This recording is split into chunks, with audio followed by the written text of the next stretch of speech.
Hey everyone, 732 Review Crew here. I am Mikey. I'm Joe. And I'm Mike. And we are back today with Shogun, Episode 6. This one is titled Ladies of the Willow World. Now, I wonder what that means. I wonder if it has any relation to willow trees. That's all I can think about with willows. Yeah, I have no guess. No guess. Are there willow trees in Japan? Maybe. I don't know. I don't know. But I'm very excited to find out because the series has been great, especially after the last episode ended.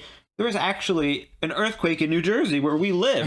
It was about 4.8, by the way, not 5.1 for our Buffy fans. But it was actually pretty interesting to watch this show and have an earthquake in this show and then actually experience one because we don't get to experience those much. So it was kind of wild. I think that one might have been a little bit more than a 4. Yeah, that one. Yeah. I mean, Well, no. But thank you for joining us. Ready to start in 3, 2, 1.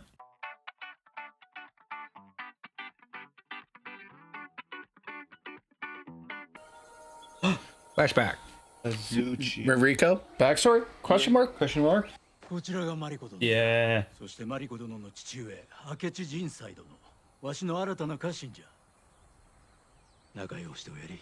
何故あんなに腹を立って放っているのじゃ。しおなされ。お気持ちはわかるな。今はその時ではない。 Oh, Was that Toranaga holding him back? It looked like it. maybe? It looks like it. そなたは夢を見ておるのじゃ。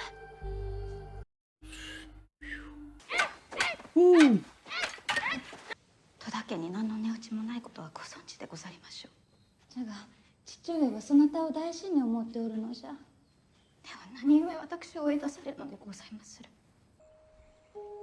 マリコ、我が最愛なる娘。 That's Toranaga and his buddy. わしの命を救うてくれた。こたびで2度目じゃ。安心、神奈川近くに600石の修行を安堵いた。 Got thief. また、関東水軍の大将に任じる。 Chief 海 Admiral. 防隊の大将も。 Woohoo! How's it supposed to do both? Masterfully. 生贄となった者たちの命を死を無駄にはせぬぞ。えいえい。 Really has saved him twice. I love him. Oof. I also appreciate that he acknowledged that. かようなことで石道勢に対峙できようはずもない。いつ負け戦に引っ張り出されるか分かるという時に、お前という男は万人一人に引き上げてこだわりよって。そろそろ遺言を書き換える頃だな。 Woo! And he's such an interesting character. What are you doing? Praying with her. 誠に面目次第もござりませぬ。 Antaro? わしでは、 Mm-hmm. あれがそばにおると、俺を忘れてしまい。ならば離縁せよ。ご容赦くだされませ。マリコの父が謀反を起こした後も、あれの命を助けてやれば。されど、マリコの氷のような素振りは変わりませんが、あの男に対しては違うのでございます。従うておるだけじゃ。そなたには欠けた資質じゃな。よいか。 Ooh. これより7日の間、マリコに近づくことまかりなら。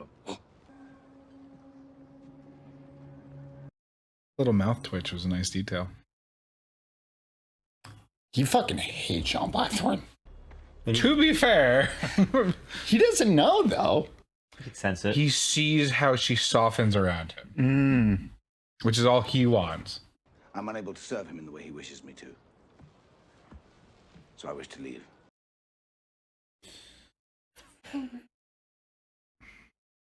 Remain in the Japans. I would formally ask, again, for the return of my ship, so that I may sail against his enemies and mine, the Portuguese.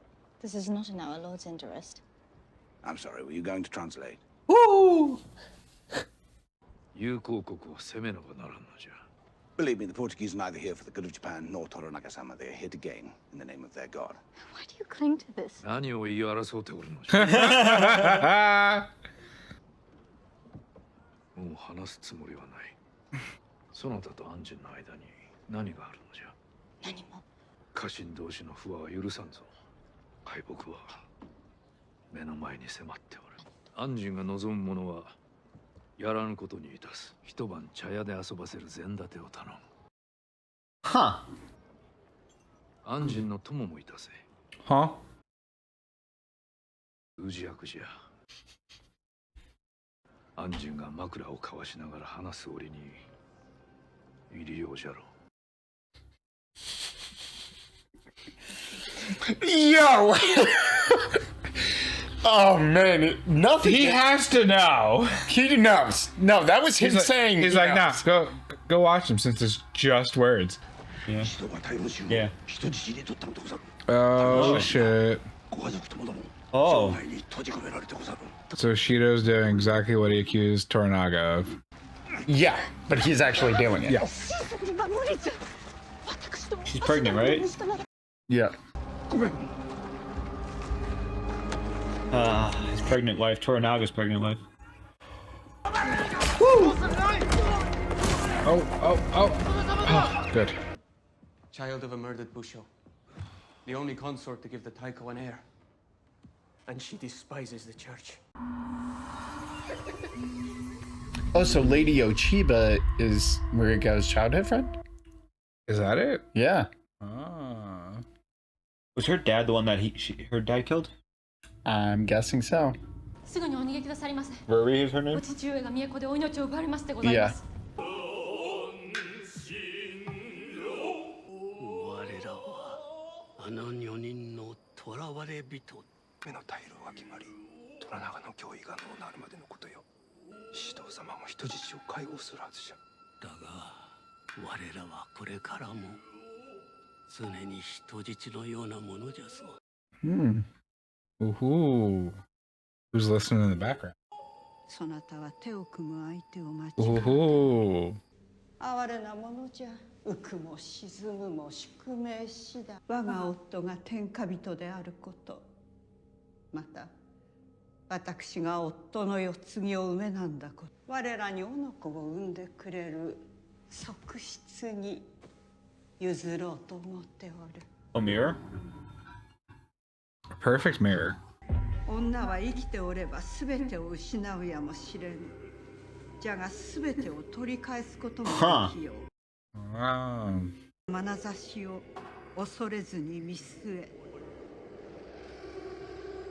宿命にそなたの生きる様を見せてやるがよい。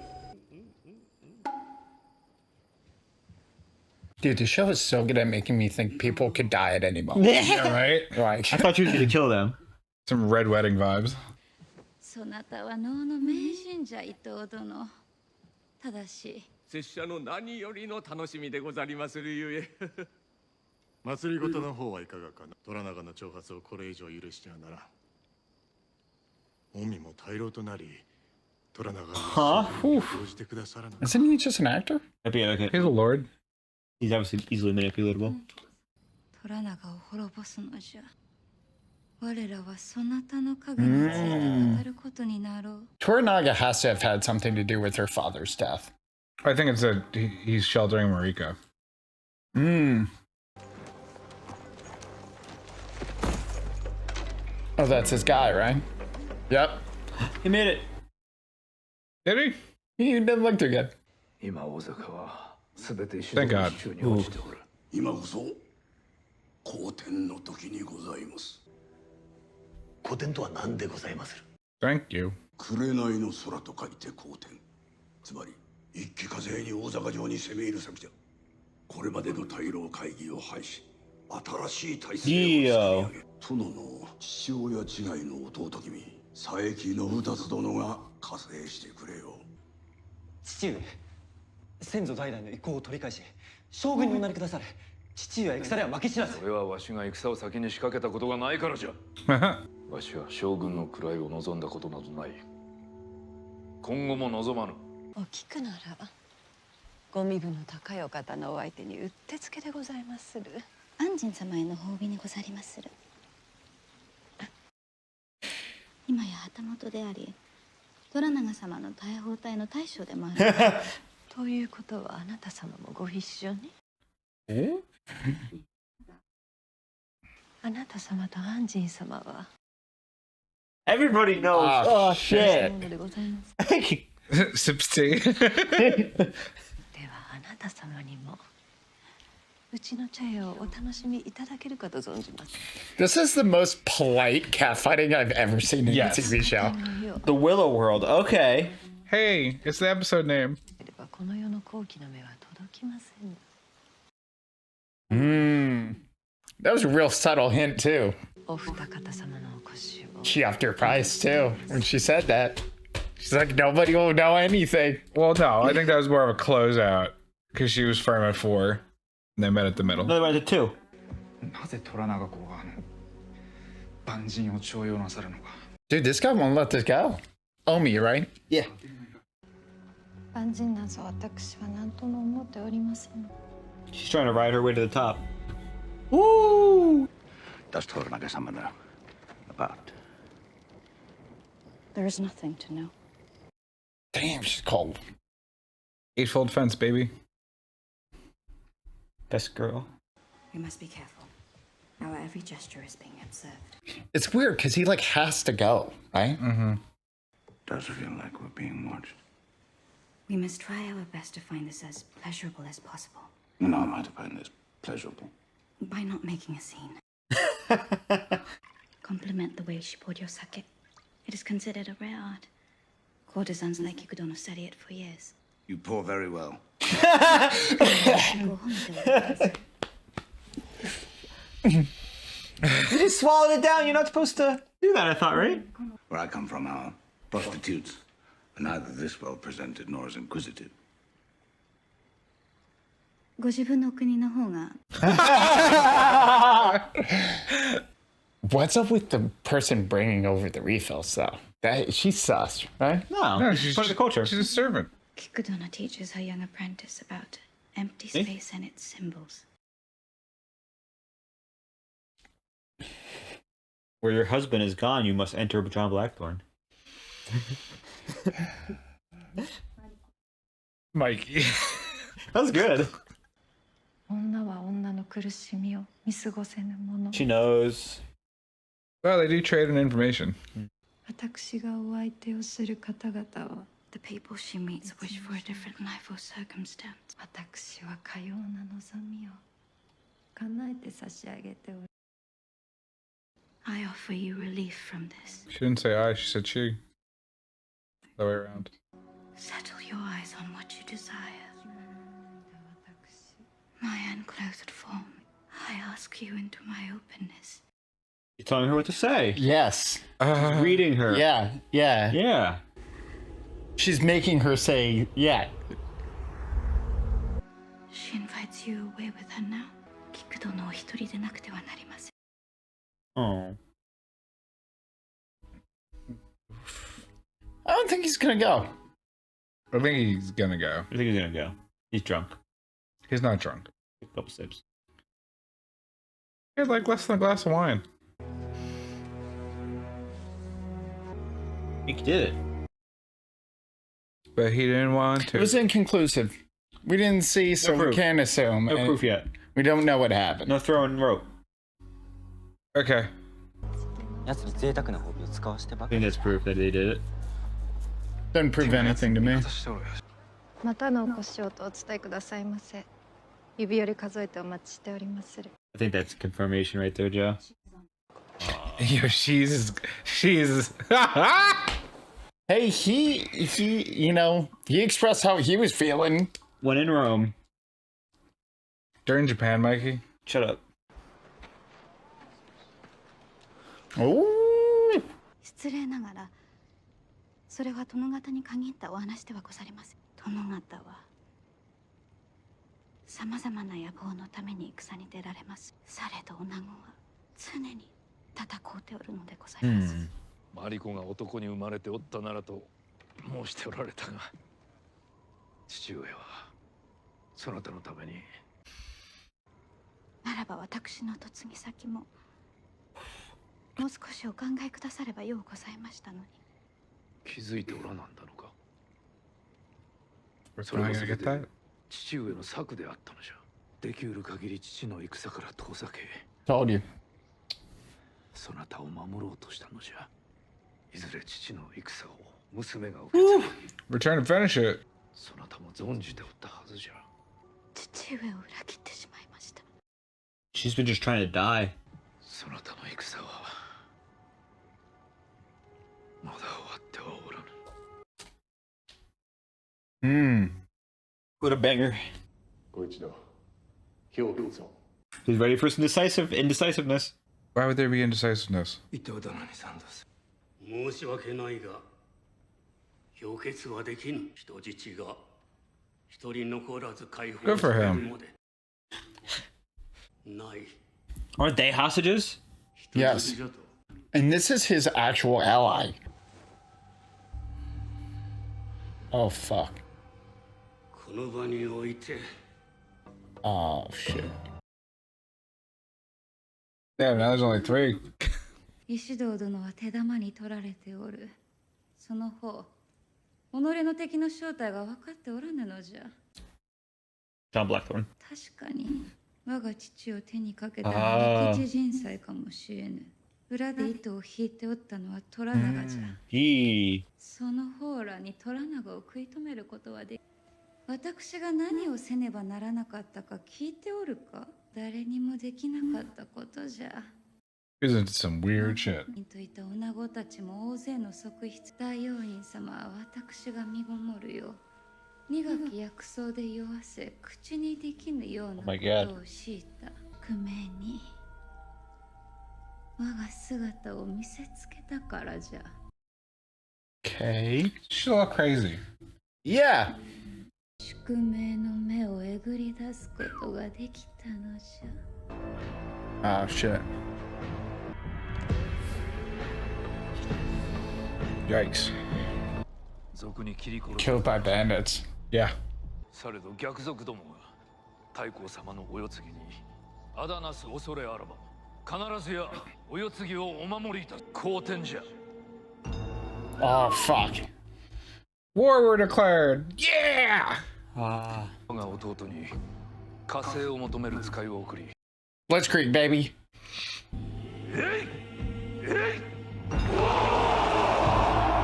That's such an awesome Do it again. fucking Do it again. chant. Do it again. God, I love the outfits in this show. It's so good. Look at his army. Toranaga. God, this show is so good. Dude, and the craziest part is it's so good. Like, not really that much happened that episode. Well, No action happened that. Yeah. It's an actual it's a masterclass in storytelling and storytelling, character building, world building, set design, character design, as well as, you know, props, but also just pacing and tension building. It's just a master class. And obviously it has the book thing before, sorry, but it's just crazy how, like you said, nothing's going on, but we're literally hyped. I know it's crazy. Well, dude, I really think it's the way the dialogue is done, where it's just like, I feel like it's so funny because in what was that last episode, they were talking about like how easy it is for anyone to die at any point in time, and it's part of their culture. But the show is making me feel the same way. Like we're watching the theater scene, I'm like, man, at any motherfucking point, I feel like ninjas are gonna jump off the roof and just start slicing off heads. Well, that's what but it doesn't happen. Well, but it feels like it could, which is what I'm getting at. Yeah, no, I said episode 1 after we watched this. I was like, I have the biggest like Game of Thrones vibes, and it wasn't just about the story. It was about the quality of the writing, like the unexpectedness, the handling, like the director handling, like how everything's interacting. It's just amazing. It's a masterpiece. Now, currently, we have a lot of tension building, and before we get into the discussion of the actual story plot, one more hats off to, it feels like every single conversation, decision, action, big or small, has weight and repercussions, positive or negative, in this show. It's not like a show where you're like, you know, they tell you about something going on and then you're like, it doesn't matter. We'll see it, whatever, it doesn't matter. It's just a plot point. This one, everything is literally down to the wire, has weight from a minor conversation. Yeah. From a minor conversation about, like, you know, a rock or a bird, a dead bird, that last episode, to, you know, Everything matters. Yes. John Blackthorne saving Toranaga's life again mattered a lot, but it matters for like so many reasons. Because he's like, here's these gifts. He's like, why are you giving me these gifts? Meanwhile, like everyone else is like, why the fuck is he treating this asshole barbarian outsider so well? And I really think it's just building all of this tension. And boats. And I think really what's going to happen is when they go to siege, Toranaga's going to charge and he's going to be bombarding with the cannons like he was talking about, which is the portion. I don't think John Blackthorne's ever getting on his boat again. No, it doesn't have to be. I think it's this weird thing of Toranaga, I think, is afraid to give him back the boat. Because I think he worries that he doesn't want him to leave, clearly. Yeah. Toranaga is not letting John Blackthorne leave. No. And if he gives him the boat, he is giving him the ability to leave. Yeah. Which he does not want. Which he does not want, Mikey. That's fair. So I don't think, he's never even though he named him Chief Admiral, I don't know if that means he's allowed on a boat. He could name him Vice President. He's still not getting his boat. Yeah. Now, he was, as talking about, he was made Chief Admiral, General of the Cannon Army, and he was given a fief. So he is doing pretty well. And it turns out, selflessness in Japanese samurai honor culture goes a long way, because as you see, he with disregard for his own safety, he found the Lord, saved him twice. And he, without showing any form of battle prowess at all, because we want to point out, John Blackthorne hasn't fought anybody, I think, at all. On screen. He's a general and an admiral. But we've seen, the only thing we have seen for sure from him is that he's brave. Yes. Selfless. He's willing to take action. He's not, he's not a coward by any means. Well, he saved a bunch of people. Remember the first episode? Yes. But I'm just saying, so we haven't seen him in battle. He also Dude, I don't even know if we're gonna see a battle. I mean, it might just literally be like, everyone lines up and then we get to the next scene. Like, we were about to get maybe a bit of action and they were like, nope, they're all dead. But he organized the whole training of the cannon regiment and got everybody in order and had them use everything properly. Oh yeah. Which shows that he can absolutely lead a regiment. It's just, can he handle the battle stress is the real question. I mean, clearly the cannons alone could completely change everything. Yeah, they can take down the wall in 2 seconds. Like they said, they're not aware the difference between so what, they have cannons to they have cannons that can hit exactly what they want to hit. Right. Is a massive difference. Yeah. And they talked about chain shot too, which he didn't have. Sure, yes, but I think they have accuracy at distance is what the crazy part is. That is true, and I think the cannons will be a big port, which is why I thought they'd be put on the Japanese rowboats and then fired inwards on there, because he can't run away on one of those rowboats, on the high seas, not like his ship, like the one that Captain Salmon was on.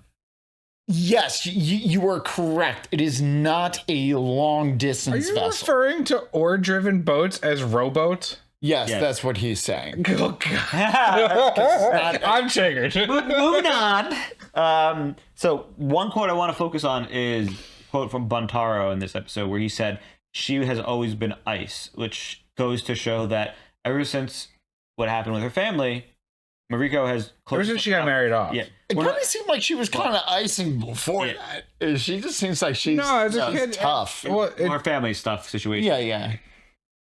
She seemed like she wasn't that icy prior to getting married off. It was the feeling dishonored by getting married off to him that she went ice. We also left out a big detail where she had her dad kill her best friend's dad, it seemed like. Yeah, no, that definitely... Now, that's what happened. The one thing I want to point out, though, is that Buntaro noticed that when Mariko is with John Blackthorne, she's not icy, she's melting. And also the Lord Sama noticed that, which I think this was the episode, it was an attempt to try to see what would happen from both the consort leader lady, the master consort, as well as Toranaga wanted to see what would happen. And it turns out, John Blackthorne has, and her both respect each other. They both obviously are very into each other. But in a situation where... Who, Mariko and John Blackthorne? Yeah, but her husband's still alive, so John Blackthorne is, they're both Christian, so they won't do that, it seems like. Sure, but I just want to point out, in the last scene we see John Blackthorne and Mariko together. Mariko doesn't just walk away, she just walks, through the doorway into a room. So So we don't know. And if Mariko is, now that her husband's alive, it's not like she could walk back to the village the next morning just with him, like, yep, just translated all night, wink. Well, that's what her job was to do. Mikey, Jesus. I'm just saying hold on. there is a chance that Mariko did stay and participate, or there's a chance she did. I think they would have That's all I'm saying. They would have shown us that. I don't think so. I don't think so at all, Joe. I think they would have shown us No, that. I think the point of that scene was to break Mariko and like have her realize that she wants something with John Blackthorne. But she didn't give in. But no, not that she didn't give in. They couldn't. But as part of the Eightfold Fence and part of dealing with the treachery around her, she could not do anything about it there. So even though the madam implied that she could do stuff there, she knew better, so she left. Which is why she said was it Kiki? She's like, it should just be you. Yeah. That was her admitting that she couldn't watch. Yeah. Because she had her feeling. God. And so she left for half a second and left, and then he touched her hand. No, he touched her. She that was didn't. kind of like the walk of the shame in the morning when they walked back. Okay. The entire village was watching. All right. Fair. Yeah. No, Mariko. That makes sense. Mariko is a master at playing the game, as we've seen, and she would not she would not in a tea house with the barbarian. That would be while married. That would be the rookie move. They were literally baiting her to do that. Yeah. They were literally baiting her. Yeah. Even Toranaga. They almost got her to do Toranaga it. even was like... I don't think Toranaga was baiting her. I think Toranaga sent her there because he was like, I'm tired of you two bickering. You guys need to sort your stuff out. Yeah. And not just between John Blackthorne and Mariko, but also Mariko's husband. He's like, this is ridiculous. I run a province. I need you guys to chill out. I liked how his whole solution for his husband is like, leave her alone for a week and come back to her. Yeah, he was just like, I don't know what to do. Don't look at her. I think that was another Toranaga 4D chess move. Was like, hey, so I'm gonna send your wife to a whorehouse with the dude that you really are uncomfortable with her hanging out with. I need you to stay away for a week. Interesting. Now, we also got more backstory. We learned that Lady Ochiba, who is the consort who has the heir as her son, we found out she's actually blaming Toranaga. Mariko's best friend from childhood. And the daughter of the previous ruler. The daughter of the previous ruler, who was Mariko's prior to the friend. time. And it seems like Mariko's dad was persuaded by Toranaga, as far as we know, to do it. Based on what people are saying, he said, she said. So sure. as far as from the hearsay of we saw the flashback. Yeah. Maybe he was trying to... We saw the flashback. Mariko's father clearly wanted to kill him. Yeah. And all Toranaga said was like, hey, dude, not now. Yeah. And that was it. And maybe it's like, bro, you're drunk. You know? And that might have been because part of the plan was to get Mariko married off so she'd be safe. And if he killed her, then she... Well, I mean, that was literally looked like 5 to 10 year time jump from those scenes. So I don't know. Wait. What do you think's 5 to 10 years? From her being a child and her being married off. Yes. I think in those scenes. It could be... Because it said 22 years ago when they flashed back to her being a kid. And then there was they were middle-aged, preteens, and then whatever. I would assume her age when she got married off was anywhere from 14 to 18. And she also has a 10 to 12-year-old son at home. So maybe 10 years jump. Yeah. Sure. That's but I don't know. This is a fact. So we learned that her name was actually Rory and then became Ochiba. I forgot the rest of the translation. No kata. Yeah, which means something, obviously. Now, she went through a bunch of trials and it seems like, no kata. Herbal medicine things to have a baby, and had the baby after having herbal stuff done to her. It sounded like that's what she was saying. But it made her feel like it seems like that the gods, the spirits, chose her. It seems like it's giving her a superiority. No, she said she literally ripped the eyes out of Fate after locking eyes with her. That's not a destiny thing. That's she took control of her own life thing. Yeah, there's a superiority complex also on top of it because she's the only one that's been able to air. She's deeply traumatized. Well, because the Lord has had the Taiko had hundreds of consorts and none of them were able to do a thing for her. Clearly, the whole point of that is she got what she wanted out of all of her conversations with Ishido. Every single time she has had a scene with Ishido, she's like, wow, too bad that I'm super powerful and you're such a bitch and no one can stop Toranaga. And the next thing he's like, fucking show her. I'm going to kill this guy. Well, that's how they telling me no. That's how they work. So then literally, I understand. But no, not just her. I'm saying the consorts. The other consort is doing the same thing to Omi? Omi. Well, that's not a consort. That's a courtesan. I think. Well, different.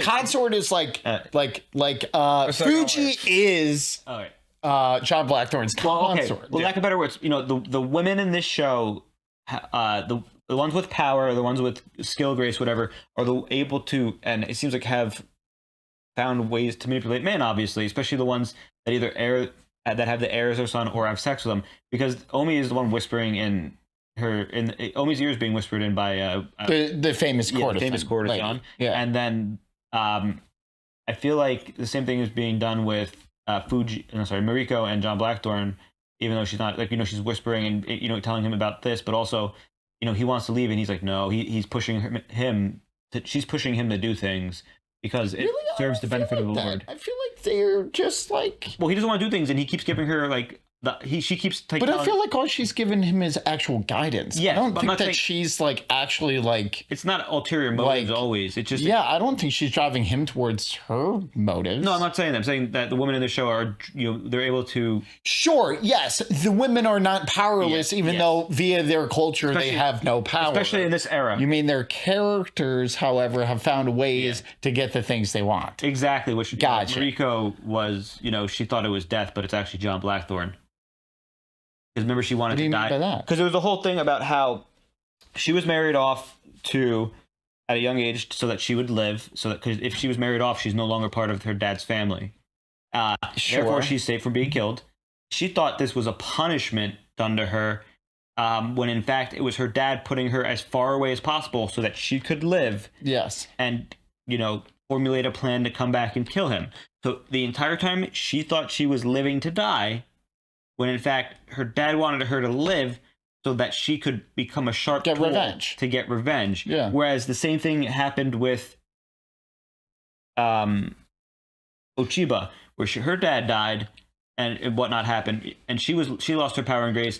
So now she spent all this time. Except Lady Ochiba, except she saw an opportunity and took it, and was able to complete. I'm not saying they're completely it's not the same. I'm not saying completely the same. I'm saying the two girls, they're being paralleled right now, where one's father was killed by the other one, and they're both using their way differently to achieve means. One is revenge. Actually, they're both revenge. If it makes you feel any better, I understand everything he's trying to get at, but man, he is explaining it like... you're doing really bad. I don't know why I'm so bad. What you're trying to say they both want revenge. Well, no. Mariko maybe just literally at the end of this episode is now considering revenge. Yes. But up to this point, Mariko's only wanted death, it seems like. It's even very recent. I don't think it was an active... I know. It was more of like her deepest feeling on the matter. Well, Mariko has obviously, if she wanted to die, she would have. She had nothing to live for. Mariko actually asked for death multiple times, so it's not. She was actively seeking death. She asked her husband for permission to kill herself many times, and he said no. He said no each time, and it was because it was something along the lines of he wanted her to. He tried to marry her to save her, but she didn't want to be married to be saved. She just wanted to die. That was what he said. I married her to save her, and it didn't work.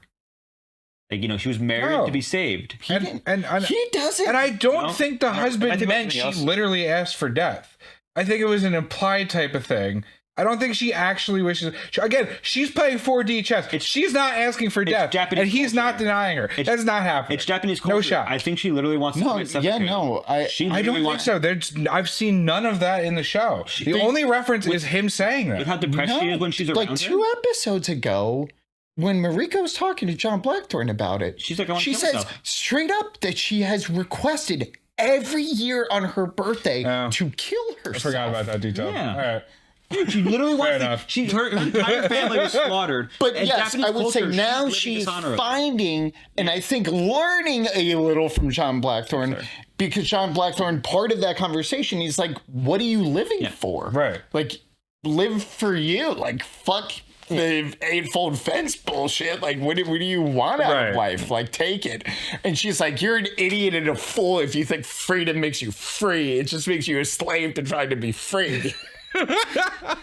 which is pretty much what she said to him, but like he still believes. God, I love the dialogue in the show. So, but it's funny because all John Blackthorne keeps fighting for is his freedom, and all he's being given is anything but that.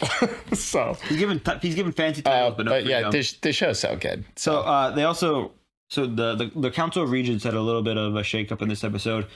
Lord Ito, the actor Lord, was invited into because he's easily manipulatable. That's the main point. I get it. You have to understand that they're doing this. A little flattery. A little flattery, a little bit. He's easily manipulatable for votes. Well, but I actually felt like he just didn't seem like a threat to anyone. That's exactly so they were all like, "Sure, dude." He's a wet noodle. They can literally tell him what to do, and he'll do it just to stay alive and be a lord. That's why they picked him. Like even when when they had the scene of him like when he went to vote, he was like not looking up, like sure, yeah, fuck that guy. But we had Lord Sugiyama leave the council in this one and say, "I will not be a part of this." And Lord Sugiyama actually realized in this episode he should have followed. It seemed like Toranaga, which would have probably resulted in Toranaga's like absolute victory, considering Toranaga just needed one of the lords. Seems to. Well, you gotta remember that Toranaga has been like trying to put this in the works since he found out about them trying to. Now, and you also have to remember too, it was also a big deal because he was originally it seemed like the most loyal to Ishido. Yes. But now Ishido's kind of starting to show his hand, and he's realizing that, and is like, none of you guys give a fuck about it. And Sugiyama's dead now. You guys are all just out for yourselves. So we have to no, Ishido's out for himself. The other two guys are also out for themselves, but also for God. But now they're going to need another region because they just had one get killed. So now they're going to need another fifth one. They're back to 4. They just can't maintain 5 people on that council. They can't find good help these days. So speaking of the regions, Lord Ishido was talking to Ochiba, and they were saying specifically, we can't, even pale in comparison to the Taiko's shadow. And then she said very flatteringly, I like this line. She says, that will be your shadow one day. Well, if he defeats Toranaga, she's saying she will absolutely back, which is kind of crazy because if he wants to be the one in power, doesn't that mean the heir has to die? No. Or he just becomes the regent in place of the heir. But then what happens when the heir comes of age? Is he just going to be like, oh yeah, here you go, here's my hat? He's going to acquire enough power and lands in the meantime that he won't care when he... That's true. That's a problem for down the road. That depends on if he survives Crimson Sky, which is Toranaga's plan to straight on blitz the Osaka Castle and attempt to kill the entire government and then replace it with one leader, which is known as a shogun.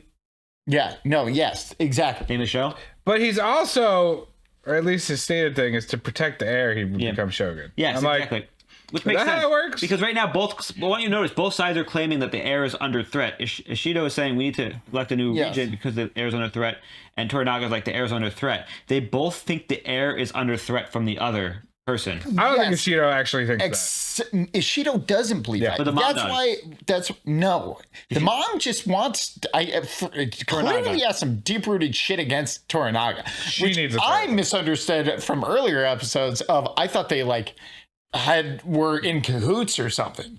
No, it's just opposite. A deeply rooted hatred of each other. It's interesting because we learned that Toranaga has a half brother named Saiki this episode who will rally to his cause. It may not fully help him. They don't know if he will. It probably will though. It's brother blood. Yeah, and that's crazy that Ishido also happened to alienate a fifth of the country by killing Sugiyama. Yeah, he weakened his bandits position. Killed him. What do you mean? Yeah, okay, Mikey. People don't gossip. Well, his entire family, his entire camp, and all his retainers were killed. It seemed like.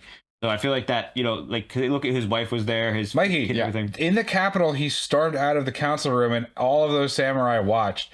They're going to gossip, and it's going to get back to his family. Gossiping gets people killed in this one. It seemed like his family... Everyone's been gossiping in the show behind closed doors. Yeah, sure, yes. I thought they were going to kill him on this. I thought they were going to fight in that room. The only thing that the bandit story does is prevent them from immediately declaring war on Ishido. But once news gets back that he was slaughtered after walking out of the council, it's going to be like, well, I guess we should side against the council. Now... Final thing for me is... It did weaken their position. Oh, yeah, 100%. By having to kill him. We saw some of Mariko's ability again, her training with the polearm weapon. and they mentioned that war is coming and that the war isn't over. Well, I wonder we'll see her in some action with that. Was she sparring against Rory? Yes. Yeah. So that was. I feel like that was a little bit of foreshadowing. Because like Mariko's better than Rory, or they're gonna have a fight to the death. It made it seem like that. Yeah. Outright. Can't wait to see. I'm very excited. I don't have anything else to add. Yeah, no, I'm excited for the next episode. I think we covered most bases. So good, dude. Yeah, it's such a good show. Thank you for joining us. We are the 732 Review Crew. I'm Mikey. I'm Joe. And I'm Mike. And if you enjoyed our content, make sure you check out our Patreon. If you enjoy our Shogun content especially, it does feature full lengths for this show and many others. Support goes a long way. Otherwise, just make sure you subscribe, like, and comment if you haven't already. And we shall see you next time for episode 7. Bye. Bye. Toodaloo.